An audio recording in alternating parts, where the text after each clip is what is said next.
श्राद्ध करने से हमें क्या फायदा मिलता है?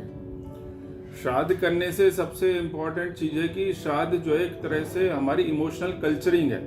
कल्चर यानी संस्कृति, यानी हम अपने संस्कारित कर रहे हैं अपने मस्तिष्क को, अपनी इमोशंस को हम इम्प्रूव करते हैं। और इमोशंस से ही जो आदमी की कॉन्स्टिट्यूशनल चेंजेस आते हैं। यदि इमोशंस हमारे अच्छे हैं, पॉजिटिव इमोशंस हैं, तो हमारी थॉट प्रोसेस भी पॉजिटिव होता है और हमारे एक्शंस भी पॉजिटिव होते हैं, उसके रिजल्ट भी पॉजिटिव होते हैं। तो श्राद्ध के द्वारा जो हम कार्य जो करते हैं, जो हम इस प्रक्रिया को अपने जीवन से जोड़ते हैं, इससे हमारा इमोशनल कल्चरिंग होता है। और ये यदि हम अपनी परंपराओं को चलाते हैं तो उसका प्रभाव क्या होता है, हमारी प्रोगैनी, हमारी जो संतति है, हमारी जो वंश है, वो भी उस चीज़ को देख करके उस परिपाटी पे चलेगा।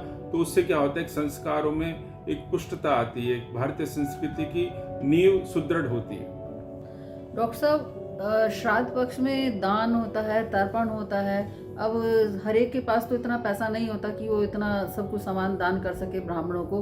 तो गरीब कैसे दान करेगा, गरीब कैसे तर्पण करेगा, गरीब कैसे अपने पितरों को खुश करेगा? बहुत अच्छी बात पूछी आपने, क्योंकि इमोशंस तो सबके बराबर ही होते हैं, चाहे अमीर हो गरीब हो।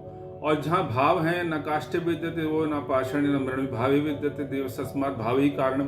तो भाव के द्वारा ही हम किसी पितृ को, किसी बुजुर्ग को, किसी देवता को प्रसन्न कर सकते हैं। अपनी इमोशंस को, सरेंडरिंग को हम किसी के प्रति सरेंडर करते हैं तो उसके लिए जरूरी है आपको बहुत सारे आभूषण, बहुत सारे मिष्ठान, बहुत सारे हवन पूजन की आवश्यकता है। आप श्रद्धा के श्राद्ध पक्ष में कोई भी व्यक्ति 3 अंजलि जल भी दे पुत्रों को समर्पित करके श्राद्ध कर्म को कर सकता है। तिल के द्वारा, कुशा के द्वारा, साधारण जल के द्वारा उसको पितृभ्यो नमः पितृभ्यो तर्पयामि करके उनके तृप्त करना, मतलब तर्पण से मतलब उनकी तृप्ति करना। उनकी भाव से तृप्ति होती है, ना कि किसी सामग्री से तृप्ति होती है।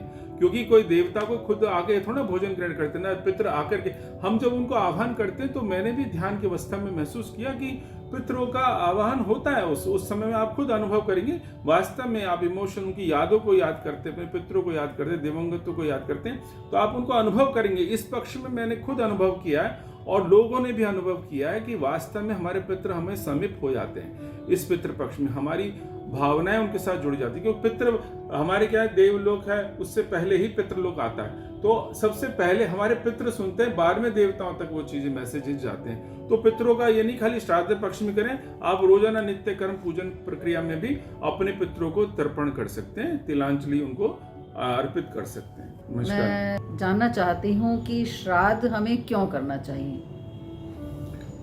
श्राद्ध का मतलब है श्रद्धा। श्राद्ध शब्द श्रद्धा शब्द से बना है। तो श्रद्धा का अभिप्राय है कि आपकी किसी के प्रति थैंकफुलनेस होना, किसी के प्रति आपको आभार व्यक्त करना, किसी के द्वारा किए गए कर्मों को सराहना, उनके द्वारा आपके जीवन में जो योगदान है उनको स्मरण करना।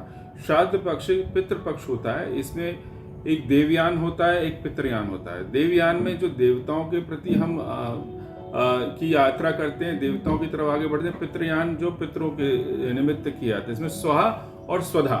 स्वाहा जो होता है, जब अग्नि में आहुति करते हैं तो उसमें स्वाहा बोला जाता है। स्वधा जो होता है, ये पितरों के निमित्त किया जाता है। तो इसमें हम अपने बुजुर्गों को, अपने जो दिवंगत हैं उनको हम याद करते हैं, इसलिए श्राद्ध किया जाता है। थैंक यू डॉक्टर साहब, बहुत बहुत धन्यवाद।